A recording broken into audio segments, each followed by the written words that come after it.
Welcome to my channel. This is Vishal Kumar Kumawat and welcome to VK square. So देखो, आज की जो वीडियो होने वाली है मैं स्टार्ट कर रहा हूँ इस टॉपिक का। इसका टॉपिक का नाम है टोटल डिफरेंशियल इक्वेशन। अब देखो, हम ये टॉपिक स्टार्ट करेंगे। ये टॉपिक एक्चुअली में कहाँ का पूछा जाता है, कुछ इसका टॉपिक बीएससी के अंदर पूछा जाता है और मैक्सिमम ये जो टॉपिक है हमारे पास एमएससी में पूछा जाता है। बीएससी में एमएससी में दोनों में एक ही टॉपिक कॉमन होगा, डिफरेंशियल इक्वेशन, उसके अंदर इसको आप पूछा जाएगा। अब देखो, मेन चीज़ क्या है कि टोटल डिफरेंशियल इक्वेशन का नाम टोटल डिफरेंशियल इक्वेशन क्यों है, ये क्या रीज़न है टोटल डिफरेंशियल इक्वेशन, हम इसके बारे में पढ़ते हैं। तो देखो, सिंपल सा चीज़ है कि जैसे हमने अभी प्रीवियसली जैसे बीएससी पर पढ़ के आए हो या आपने 12th क्लास पढ़ी है, तो हमने क्या दो चीज़ें पढ़ी थी कि कोई भी इक्वेशन के अंदर हमारे पास या तो dx दिया हुआ है या dy दिया हुआ है, ठीक है। बट इक्वेशन में अगर dz भी आ जाए, मतलब तीनों एक साथ आ जाए x y z, तब उस कंडीशन में हम क्या सॉल्यूशन करेंगे। तो उस टाइप को जो क्वेश्चंस होते हैं, जो इक्वेशन होती है ना, उसको हम क्या बोलते हैं, टोटल डिफरेंशियल इक्वेशन। तो जैसे यहाँ नीचे लिखा हुआ है p dot D X q dot D Y and r dot D Z, मतलब ये r डॉट डी जेड है ना, ये तीसरी चीज़ एक ही इक्वेशन में आ रही है। तो मतलब तीसरा वेरिएबल आ रहा है, इसका मतलब तीन वेरिएबल हो गए। तो तीन वेरिएबल मतलब टोटल डिफरेंशियल इक्वेशन। तो आपको ये बेसिक समझ में आ गया कि टोटल डिफरेंशियल इक्वेशन क्या होती है। तो देखो, यहाँ पर टोटल डिफरेंशियल इक्वेशन का हमको टाइप पता चल गया। सो मैं यहाँ पर लिख सकता हूँ that it can written at p dx plus q dy plus r dz। So this is called as a total differential equation, जिसमें अब हमारे पास क्या है, कोई भी इक्वेशन दी होगी जिसके अंदर dx के साथ कोई मल्टीप्लिकेशन होगा, dy के साथ कोई मल्टीप्लिकेशन होगा, कोई dz के साथ कोई मल्टीप्लिकेशन होगा। तो हमको क्या वो आइडेंटिफाई करना है कि what is p, what is q, what is r। अब आपके मन में क्वेश्चन आ रहा होगा, सर p q r हम क्यों आइडेंटिफाई करें, ऐसा नीड क्या है। तो देखो, जब डिफरेंशियल इक्वेशन, हम टोटल डिफरेंशियल इक्वेशन का जब सोल्यूशन करते हैं, तो उससे पहले हमको ये पता करना होता है कि जो भी इक्वेशन दी हुई है, क्या वो इक्वेशन इंटीग्रेबल है, मतलब उसका हम इंटीग्रेशन कर सकते हैं या नहीं कर सकते। तो उसके लिए कंडीशन होती है, वो कंडीशन हमको आप प्रूफ करनी पड़ती है। अगर वो कंडीशन प्रूफ हो जाए, मतलब इक्वल टू 0 हो जाए, तो इसका मतलब जो भी हमारे पास इक्वेशन दी हुई है वो सॉल्वेबल है, मतलब इंटीग्रेबल है, ठीक है। वो कंडीशन क्या है, तो मैं यहाँ पर लिखता हूँ। तो देखो, हेडिंग के रूप में लिख देता हूँ पहले मैं। सो ये तो हमारे पास इक्वेशन होगी इसकी, ठीक है। तो एक सेकेंड, ओके। सो देखो, यहाँ पर मैं एक इंटीग्रेबल की पहले लिख देता हूँ यहाँ पर कि इंटीग्रेबिलिटी कंडीशन, ठीक है। ये कंडीशन है अपने पास। अभी कंडीशन कौन सी है, तो देखो यहाँ पर मैं लिखता हूँ p into partial differentiation of r with respect to y, फिर partial differentiation with respect to z of q minus q bracket partial differentiation of r with respect to x minus dp by differentiation with respect to z plus r differentiation with respect to x और q का minus partial differentiation with respect to y is equal to 0। तो देखो, ये जो चीज़ है ना, इसको मैं हाईलाइट कर लेता हूँ। ये आपको रट लेना है, बिल्कुल ही आपको एकदम माइंड में सेट रखना है। बिकॉज हम जब भी क्वेश्चन करेंगे, कोई भी क्वेश्चन करेंगे, उस सब क्वेश्चन के अंदर हमारे पास ये जो हमारे पास इक्वेशन मैंने लिखी है, इस चीज़ से प्रूफ करना पड़ेगा कि इसमें वैल्यूज पुट करनी पड़ेगी, क्योंकि हमको पहले इक्वेशन में r, p और q की वैल्यू निकालनी है, वो पता चल जाएगी। फिर बाद में हम क्या करना है, p यहाँ पर रखना है और r का y के रिस्पेक्ट में करो, q का z के रिस्पेक्ट में करो। तो ये इक्वेशन हमको यहाँ पर पुट करनी है, हमको LHS में पुट करना है और प्रूफ करना है कि वो चीज़ 0 आ रही है या नहीं। अगर 0 आ जाए तो वो इंटीग्रेबल, 0 नहीं आया तो दैट इज़ नॉट इंटीग्रेबल। तो उसको इंटीग्रेबल बनाना पड़ेगा, वो मैं बताऊँगा आपको बाद में कैसे बनाते हैं, ठीक है। तो ये वाली देखो इक्वेशन है। अब इस इक्वेशन को याद कैसे करना, बिकॉज ये थोड़ी सी आपको टफ लग रही होगी। तो याद करने का तरीका ऐसा है, ये मैं आपको ऐसे लिख देता हूँ, ट्रिक समझ लो आप। This is trick. ट्रिक में ऐसे याद करो कि जो मल्टीप्लाई करना है पहले वाला p, यहाँ मल्टीप्लाई करना है q, या मल्टीप्लाई करना है r, ये p q r हो गए, ठीक है। फिर बाद में डिफ्रेंशिएशन लो, मतलब पार्शियल वाला dx dy एंड dz, ठीक है। और लास्ट में नीचे लिख दो p q r, जिसका डिफ्रेंशिएशन हमको करना है पार्शियली। अब देखो, दिमाग क्वेश्चन लगाना, ज़्यादा टेंशन नहीं लेना। हमको क्या करते, जब भी कोई हमारे पास ऐसा मॉडुलस होता था, तो मॉडुलस में ऐसी लाइन लगा कि एक को छिपा देते थे, बाकी दो का क्रॉस मल्टीप्लिकेशन करते थे। तो मैं क्या करूँगा, यहाँ पर मैं पहले करूँगा p। तो जब मैं p की बात करूँगा, तो हमारे पास यहाँ पर p, अब यहाँ मल्टीप्लाई के अंदर, अब ये वाला इससे मल्टीप्लाई करो माइनस में, ये वाला इससे मल्टीप्लाई करो, मतलब r का partial differentiation with respect to y minus q का differentiation partially with respect to z, ठीक है। और जब सेंटर वाला लेते थे हम, सेंटर वाला लेट से इसका मैं ये ले लेता हूँ। अभी जब सेंटर वाला लेंगे तो हमारे पास क्या होगा यहाँ पर, जब हम सेंटर वाला लेंगे तो अब ये Q वाला यहाँ से हट जाएगा, अब ये x का R के रेस्पेक्ट में हो जाएगा, ये वाला इसके रेस्पेक्ट में, मतलब ये वाली चीज़ इसके रेस्पेक्ट में, और ये जो dz है P वाला इसके रेस्पेक्ट में। तो हम क्या लिखेंगे, माइनस टाइम्स ऑफ Q, यहाँ हो जाएगा डेल अपॉन में आ जाएगा डेल x, ये हो जाएगा R, और यहाँ पर आएगा डेल अपॉन में P, और ये हो जाएगा z के रेस्पेक्ट में। अब लास्ट वाला कौन सा बचा हमारे पास, R वाला बचा। तो R वाला जब लेंगे तो R वाला ये हो जाएगा हमारे पास, ठीक है। जब ये वाला हो जाएगा तो अब हम हमारे पास सॉल्व क्या रहेगा, पी क्यू वाले सॉल्व हो गए। अब हमको यहाँ पर सिर्फ पी क्यू वाले सॉल्यूशन करना है, मतलब इसको इससे करना है और इसको इससे माइनस करना है, ठीक है। तो देखो यहाँ पर आ जाएगा आर, ये देखो क्यू है ना, यहाँ पर कन्फ्यूज मत होना, ये आर हो गया। अब देखो एक्स के रेस्पेक्ट में क्यू का करो, माइनस वाई का मतलब पी का वाई के रेस्पेक्ट में करो, इज इक्वल टू 0। तो आपको यह ध्यान पड़ गया कि ये चीज़ याद कैसे करनी है। अगर आप बाई चांस ये भूल जाओ तो आपके माइंड में ये वाला जो डायग्राम है ये याद होना चाहिए, मतलब डायग्राम इन द सेंस ये आपको एक चीज़ याद हो जाए। अगर ये चीज़ आपको याद हो जाए तब आप इसका फॉर्मूला कितना भी हो कैसे भी हो हम इसका वापस निकाल सकते हैं इजीली। तो देखो इंटीग्रेबिलिटी की कंडीशन यही है, हमको क्या करना है, सिर्फ वैल्यू पुट करनी है, और अगर वैल्यू 0 आ रही तो वो इंटीग्रेबल है। अब देखो इसका क्या करते हैं, हम एक एग्जाम्पल करते हैं ताकि एग्जाम्पल बेटर अंडरस्टैंडिंग हुआ। तो मैं तो एग्जाम्पल ढूंढता हूँ, यस ठीक है। सो देखो एग्जाम्पल लिखता हूँ मैं यहाँ पर, एग्जाम्पल नंबर 1। हमको सिर्फ इंटीग्रेबिलिटी चेक करनी है, अभी मैं सॉल्यूशन नहीं निकालूंगा।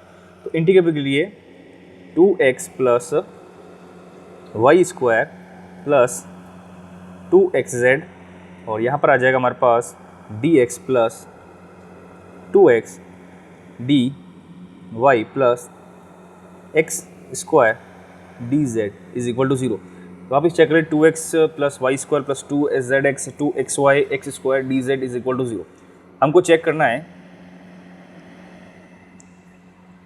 चेट इंटीग्रेबल और नॉट, ठीक है। तो अब देखो ये हमारे पास सॉल्यूशन दिया हुआ है, मतलब क्वेश्चन दिया हुआ है, अब इसका हम सॉल्यूशन करेंगे।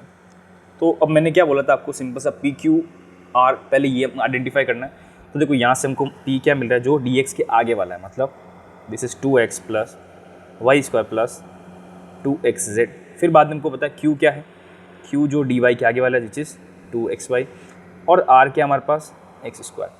तो पी क्यू आर आ गया। अब हमको लिखना है, कंडीशन लिख दी इंटीग्रेबल की।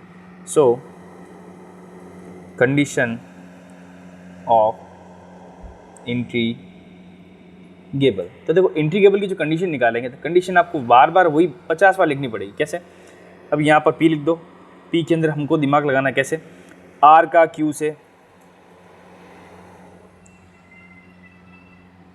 और q का किसके रेस्पेक्ट में है, z के रेस्पेक्ट में होगा, बिकॉज हम x की बात करें तो x तो आएगा नहीं, माइनस q का यहाँ पर डेल।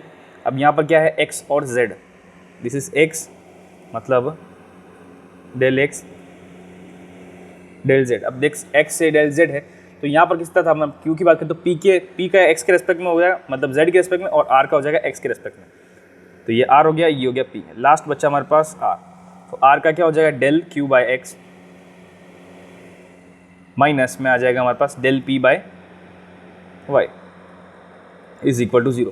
तो ये हमारे पास क्या हो गया, इंटीग्रेबल का कंडीशन होगी। अब इस कंडीशन के बाद में हम क्या करेंगे, यहाँ सारी वैल्यू पुट करेंगे। तो देखो पहले हमारे पास p की वैल्यू पुट कर लेते हैं। तो this is 2x plus Y square plus 2xz। अब देखो पार्शियल डिफरेंशिएशन करना है, r का विद रिस्पेक्ट टू y 0 आएगा, क्योंकि यहाँ पर r की वैल्यू x स्क्वायर है। q का z के रेस्पेक्ट में करूँगा तब भी 0 आएगा, तो ये तो पूरी चीज़ एलिमिनेट होगी। यहाँ पर q की वैल्यू आऊँगा 2xy, अब देखो r का x के रेस्पेक्ट में करूँगा तो हमारे पास आएगा 2x, ठीक है। माइनस p का मैं z के रेस्पेक्ट में करूँगा तो देखो z इसमें सिर्फ एक ही जगह आ रहा है, तो ये आ जाएगा 2x, ठीक है ना। ओके, सो देखो ये चीज़ मैंने कर ली। अभी देखो इसका मैं सॉल्यूशन करूँगा, अपने गलती नहीं होनी चाहिए, ठीक है ना। अब नेक्स्ट देखते हैं, यहाँ पर प्लस में नीचे लिख देता हूँ मैं r कितना हमारे पास x स्क्वायर, अंदर हम लिखा q का x के रेस्पेक्ट में, तो q का x के रेस्पेक्ट में आएगा 2y, माइनस p का y के रेस्पेक्ट में, तो y के रेस्पेक्ट में सिर्फ एक ही होगा विच इज़ 2y। तो ये चीज़ दिख रहा है, हमको ध्यान पड़ रहा है, ये चीज़ पूरी 0 हो रही है, ये चीज़ यहाँ से यहाँ कैंसिल हो रही है, ये चीज़ यहाँ से यहाँ कैंसिल हो रही है, तो हमारे पास वैल्यू क्या आ रही है, 0। Hence above equation is integrable. बस हमको यही चीज़ निकालनी है, और यही चीज़ आपको समझने के लिए खूब सारे प्रैक्टिस करने, जितने क्वेश्चन करोगे आपको उतना प्रैक्टिस मज़ा आएगा, ठीक है। नेक्स्ट क्वेश्चन करते हैं। अब देखो अब नेक्स्ट क्वेश्चन से बेटर है आपको ये चीज़ तो समझ में आ गई कि मैं इंटीग्रेबल कैसे निकालूंगा, ये फॉर्मूला यहाँ पुट करना है। अब हमने बेसिक अंडरस्टैंडिंग समझ ली कि what is total differential equation. अब हम क्या करेंगे, टोटल डिफरेंशियल इक्वेशन के सॉल्यूशंस पता करेंगे। तो देखो टोटल डिफरेंशियल इक्वेशन के सॉल्यूशन पता करने के लिए आपको थोड़ा सा इसमें माइंड लगाना पड़ेगा, बिकॉज जैसे हम प्रीवियसली सिंपल डिफरेंशियल इक्वेशन पढ़ते थे तो हम क्या पढ़ते थे कि एक तो सिंपल सेपरेट करके हम आंसर निकाल देते थे, एक हम बोलते थे होमोजेनियस करके बोलते थे, एक बोलते थे लीनियर डिफरेंशियल इक्वेशन करके बोलते थे। तो इसमें भी इस टाइप से अलग अलग तरह से सॉल्यूशंस होंगे। कैसे, तो हम इस वीडियो में आज का जो हमारा टॉपिक है इसमें एक ही काम करेंगे, उसका बहुत मतलब मेन चीज़ क्या क्वेश्चन है, मेथड ऑफ सेपरेशन या मेथड ऑफ इंस्पेक्शन। मतलब आप सिर्फ क्वेश्चन को देखो और आपको लगे कि क्वेश्चन में बिना चेक करे ही निकाल सकता हो तो कर दो, और अगर लग रहा है कि मैं बिना चेक नहीं कर सकता तो पहले आप इंटीग्रेबल चेक करो। मतलब जैसे आपको मैं क्वेश्चन भी बताऊँ, एग्जाम्पल कैसे मैं बता रहा हूँ, कहना क्या चाह रहा हूँ। एक क्वेश्चन लिखता हूँ आपके सामने, कुछ क्वेश्चन में ऐसा होता है आप देखोगे ना, आपको जरूरत नहीं पड़ेगी उसको इंटीग्रेबल प्रूफ करने की, क्योंकि आप डायरेक्टली उसका सॉल्यूशन कर सकते हो। तो देखो एक क्वेश्चन ढूंढता हूँ मैं आपको, let's say I will find it, but देखो इंटीग्रेबिलिटी तो पहले चेक करो तो बेटर ही रहेगा मेरे हिसाब से। तो इंटीग्रेबिलिटी हर टाइम आपको चेक करनी ही पड़ेगी। अब इंटीग्रेबिलिटी चेक करने के बाद में आपको इंस्पेक्शन लगाना है, कैसे बताता हूँ देखो। अब यहाँ पर मैं लिख देता हूँ टॉपिक अपना, तो अब ये टॉपिक होगा मेथड ऑफ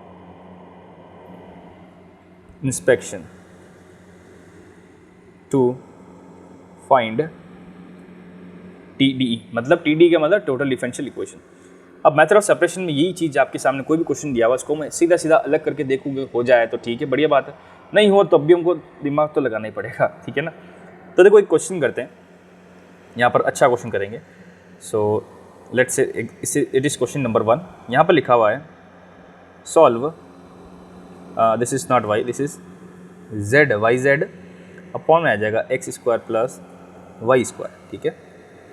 और ये मल्टीप्लाई में हमारे पास है dx, यहाँ आ जाएगा माइनस में आ जाएगा, कितना आ जाएगा xz अपॉन में आ जाएगा x² plus y² dy minus tan inverse y by x is into multiply by dz is equal to 0।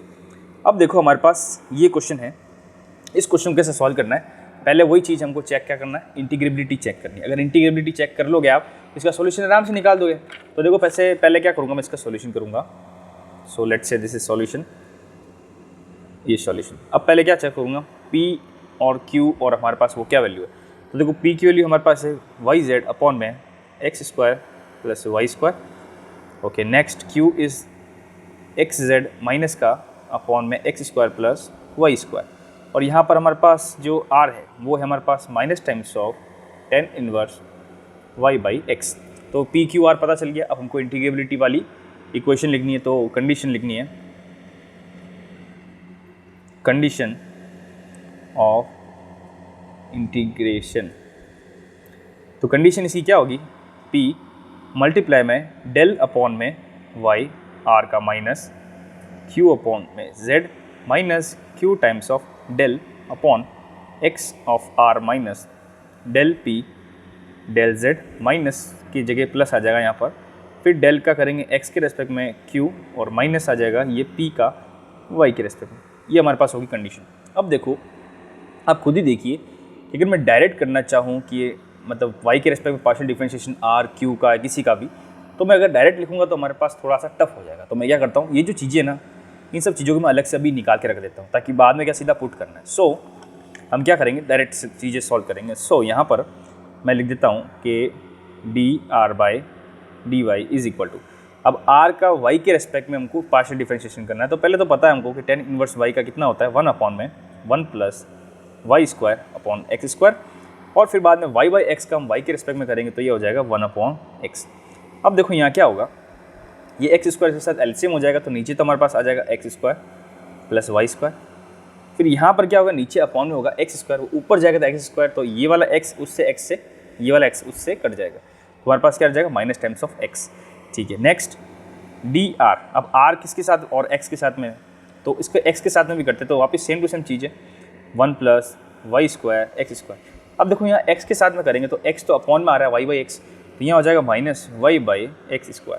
ठीक है ना, ये x² कट जाएगा, तो हमारे पास dr बाई dx कितनी हो जाएगी वैल्यू, तो dr बाई dx हमारे पास हो जाएगी ये एक्स एक्स कट जाएगा तो माइनस से माइनस प्लस हो जाएगा, तो प्लस वाई हो जाएगा ये वाई अपॉन में x square plus Y square. तो डी आर बाई वाई और डी आर बाई एक्स हमारे पास निकल गया। अब हमारे पास नेक्स्ट निकालेंगे पी वाली बात करते हैं।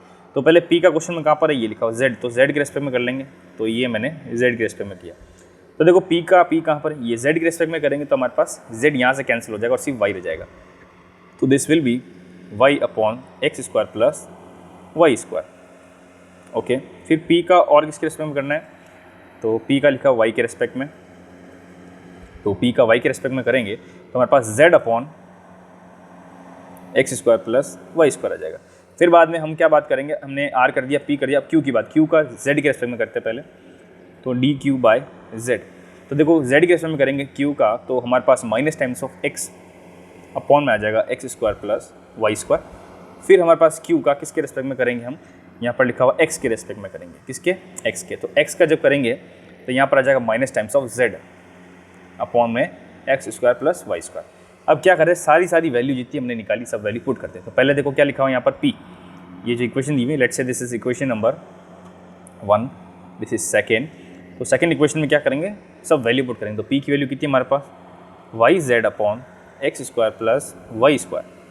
फिर अंदर हमारे पास क्या दिया हुआ, आर का वाई के रेस्पेक्ट में, which is minus x upon ये वाली चीज़, minus x upon x square plus Y square, ठीक है। माइनस टाइम्स ऑफ क्यू का जेड के रेस्पेक्ट में, तो क्यू का जेड के रेस्पेक्ट में हमने निकाला था ये रहा, तो ये माइनस का हो जाएगा प्लस, क्योंकि ये माइनस है तो ये X upon x square plus Y square, ठीक है। माइनस में क्यू, अब क्यू कितना है हमारे पास, माइनस का माइनस माइनस प्लस हो जाएगा, ठीक है। ब्रैकेट के अंदर देखो क्यू के अंदर आर का एक्स के रेस्पेक्ट में, तो आर का एक्स के रेस्पेक्ट में वाई वाई होता है, क्या था, Y by X square plus Y square, minus times of यहाँ पर है पी का जेड के रेस्पेक्ट में। तो देखो पी का जेड के रेस्पेक्ट में हमने निकाला था ये वाला वैल्यू, ठीक है। प्लस में आ जाएगा हमारे पास, ये प्लस में नहीं माइनस में आ जाएगा, बिकॉज जो आर हमारे पास है माइनस टेन इनवर्स है, तो this is minus tan inverse Y by X. अब इसके अंदर क्या था, देखो क्यू का एक्स के रेस्पेक्ट में, तो क्यू हमारे पास कहाँ गया, ऊपर ये रहा, तो ये आ जाएगा माइनस एक्स अपॉन में x square plus Y square.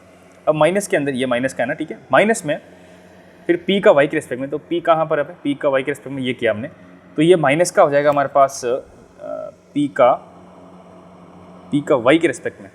वापस देख लेते, पी का वाई के रेस्पेक्ट में जेड अपॉन में आ जाएगा, तो यहाँ पर कोई मिस्टेक तो नहीं कर दी, क्यू का एक्स के रेस्पेक्ट में, तो एक बार वापस चेक कर लेते हैं ना, क्यू का एक्स के रेस्पेक्ट में, क्यू कहाँ पर है, हाँ तो माइनस जेड आएगा, अच्छा यहाँ थोड़ा सा मिस्टेक कर गया, क्यू का जेड के रेस्पेक्ट में माइनस जेड आएगा यहाँ पर, ये तो क्यू है ना, क्यू कहाँ गया, ये रहा, यहाँ एक्स के रेस्पेक्ट में माइनस जेड आएगा, तो माइनस जेड यहाँ पर आ जाएगा और ये आ जाएगा माइनस माइनस प्लस, मतलब क्या हो जाएगा, ये पी का वाई के रेस्पेक्ट में, किसका, क्यू का एक्स के रेस्पेक्ट में माइनस जेड अपॉन है, ठीक है, और पी का है वाई के रेस्पेक्ट में, पी कितना है हमारा वाई के रेस्पेक्ट में, तो जेड आ जाएगा, सो ये माइनस प्लस हो जाएगा, तो दिस इज ज़ीरो।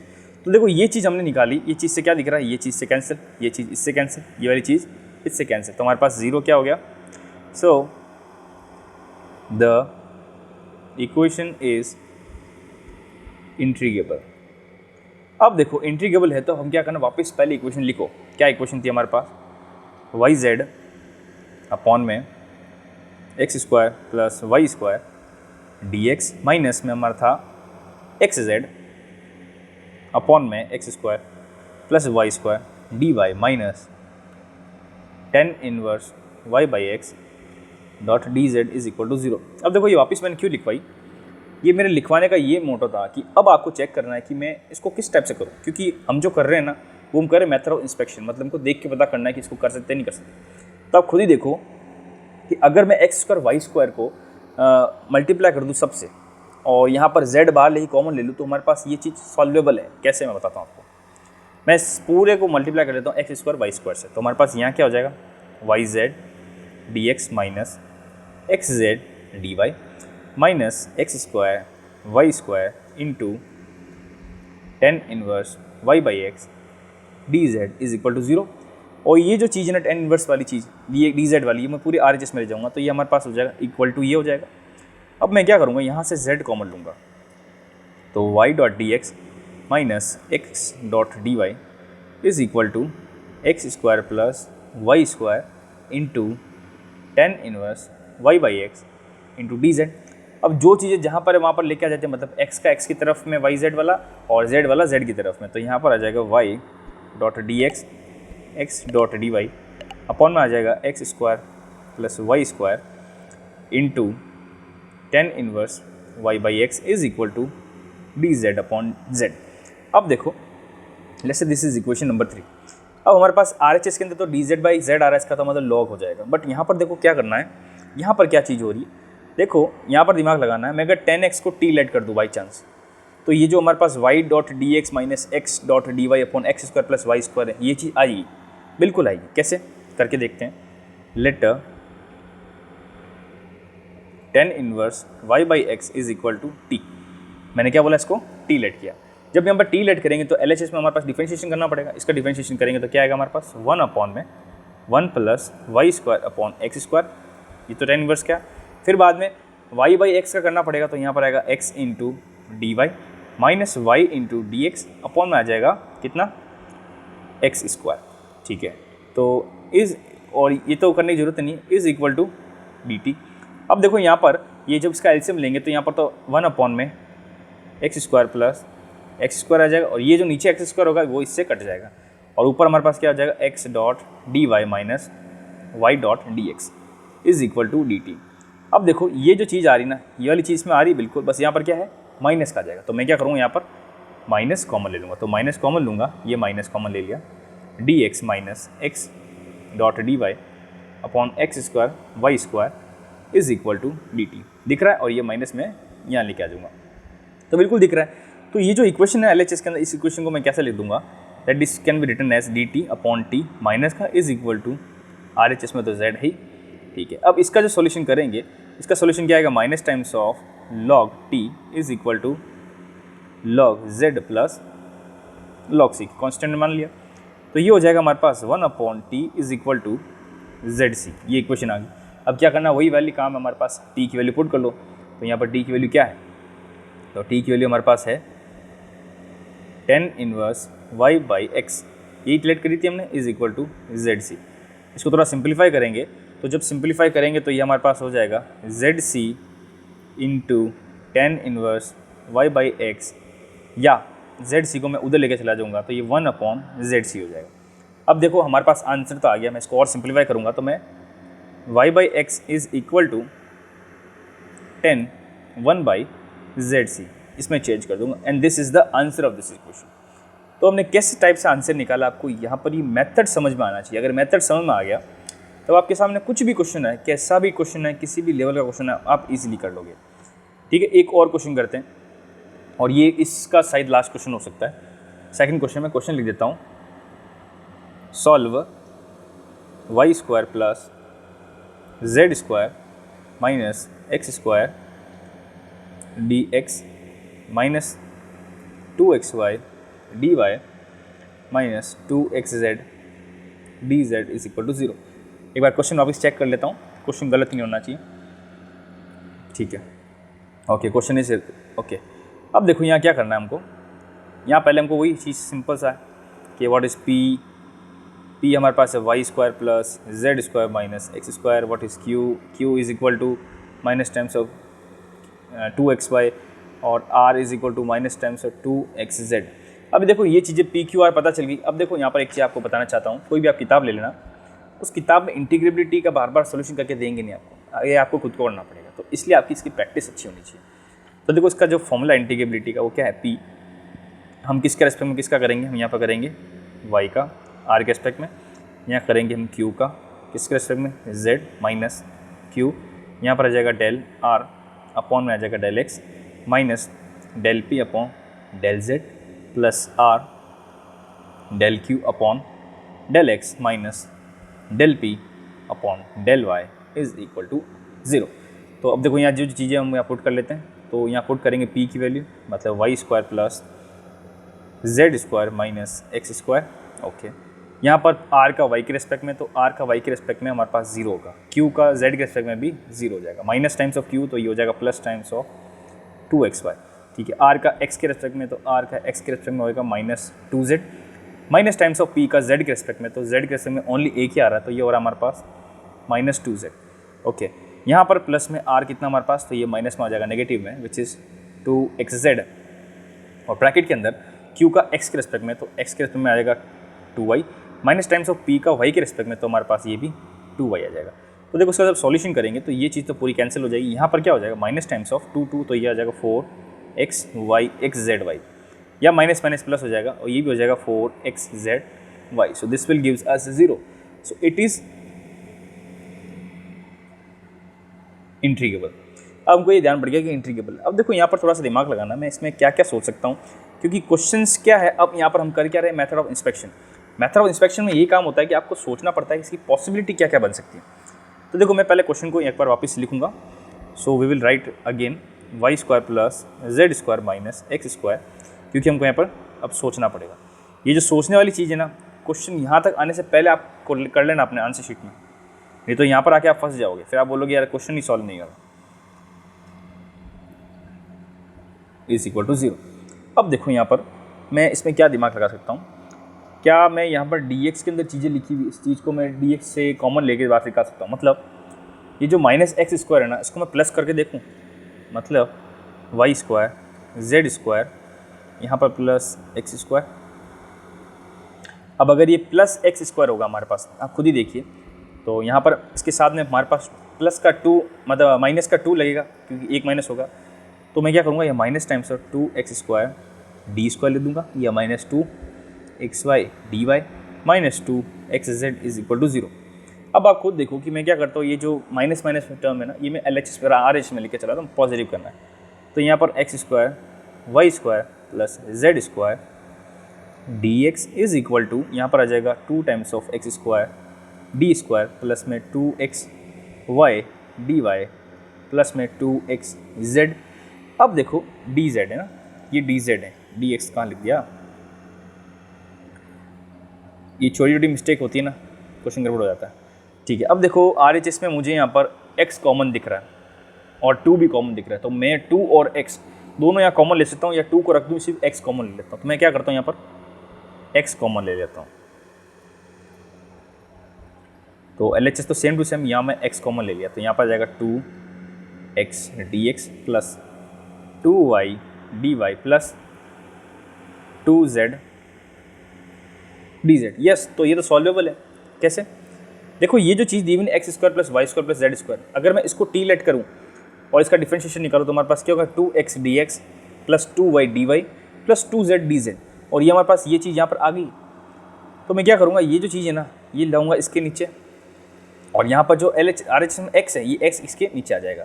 तो बस सिंपल तरीका है। तो यहाँ पर क्या हो जाएगा, this will B dx upon में x हो जाएगा, और RHS में हो जाएगा 2xy dy plus 2y dy plus 2z dz, और अपॉन में क्या आ जाएगा हमारे पास, ये x² plus y² plus z², x² plus y² plus z²। अब मुझे क्या करना है, मुझे पता है कि मैं अगर x² plus y² plus z², मतलब यहाँ पर x² plus y² plus z² को t लेट करूँगा, तो हमारे पास ये क्या चीज़ आ जाएगी, 2x dx plus 2y dy plus 2z dz is equal to dt। तो ये जो इक्वेशन हो जाएगी RHS में, ये हमारे पास क्या हो जाएगी, this will B dt by t, और यहाँ पर dx बाई x है। ठीक है, अब क्या करूँगा, मैं इंटीग्रेट करूँगा, दोनों को इंटीग्रेट करूँगा, तो हमारे पास ये आएगा log x, और log x में मैं कांस्टेंट मिला देता हूँ ये, और यहाँ आ जाएगा log t। So this will gives us xc is equal to t। अब जो हमने t लेट किया वो t वाली वैल्यू पुट कर लेते हैं, तो xc इज इक्वल टू, तो t की वैल्यू हो जाएगी x² plus y² plus z²। तो ये हमारा यहाँ पे आंसर आ गया। ये बहुत सिंपल तरीके से हमने इसका सॉल्यूशन किया, ठीक है ना। तो मुझे लगा नहीं था इतना जल्दी हो जाएगा, बट हो गया, तो इसलिए सोचता एक और क्वेश्चन कर ही लेते हैं, ठीक है, वो एक और क्वेश्चन सर्च कर लेते हैं, अच्छा क्वेश्चन। तो चलो ठीक है, मतलब लमसम हो ही गया मेरे हिसाब से, कोई दिक्कत नहीं, ठीक है ना। तो अगर आप चाहते हो एक और क्वेश्चन करना, तो चलो एक बार ट्राई कर ही लेते हैं। बट मेरे हिसाब से आपको समझ में आ जाएगा कि यहाँ पर मैं कहना क्या चाहता हूँ, आपको समझाना क्या चाहता हूँ कि डिफरेंशियल इक्वेशन का सॉल्यूशन कैसे करना है। हमको पहले ये दिमाग में याद रखना है कि हमेशा हमको पहले इंटीग्रेशन की जो इंटीग्रेबिलिटी है वो चीज़ पता करनी पड़ेगी। अगर वो चीज़ नहीं पता होगी तो आप यहाँ कर नहीं पाओगे, बिकॉज ये चीज़ करोगे तभी सॉल्यूशन आपके आएंगे इसमें। तो ऐसे एग्जांपल्स होते हैं, लेवल क्या मतलब ऐसे बनेंगे आपके लेवल, क्योंकि ये चीज़ तो सॉल्यूशन आपको करनी पड़ेगी, ठीक है ना। तो यहाँ पर क्यू का सब चलो ठीक है। तो फिर इस वीडियो में सोचता हूँ यहीं पे ख़त्म करता हूँ। इसे क्वेश्चंस में और वीडियो बनाऊंगा, उसमें कुछ सारे क्वेश्चंस डालूंगा, बट यहाँ पर ये इनफ है इसके लिए। तो आपको बेसिक एक अंडरस्टैंडिंग होगी what is total differential equation. इसके सॉल्यूशन के अंदर आप इंटीग्रेबिलिटी निकालना आपने अच्छी तरह से समझ लिया होगा। और हमने एक मेथड कंप्लीट किया which is method of inspection, मतलब हमको देख के पता करना है कि किस टाइप से सॉल्यूशन कर सकते हैं। ठीक है, तो देखो हमने यहाँ पर इसका कंप्लीट कर दिया है। तो फिर नेक्स्ट वीडियो में मिलेंगे। उस वाले वीडियो में क्या करेंगे, हम नया वाला मेथड पढ़ेंगे विच इज़ होमोजेनियस इक्वेशन। मतलब इसके अंदर भी होमोजेनियस इक्वेशन होती है। होमोजेनियस का मतलब ये होता है सब जो दिख रही है dx dy dz के आगे वाले, उन सब की जो पावर होगी वो कॉमन होगी। समझ में आया? वो सिंपल चीज़ें जो पुरानी डिफरेंशियल इक्वेशन पढ़ते हैं। सो अगर आपको मेरा कंटेंट अच्छा लग रहा है, पसंद आ रहा है, please like share and subscribe. जितना हो सके उतना ज़्यादा शेयर करो। MSc के लिए बहुत इंपॉर्टेंट है और BSc के लिए भी बहुत इंपॉर्टेंट है। ठीक है, फिर नेक्स्ट वीडियो में मिलते हैं फिर।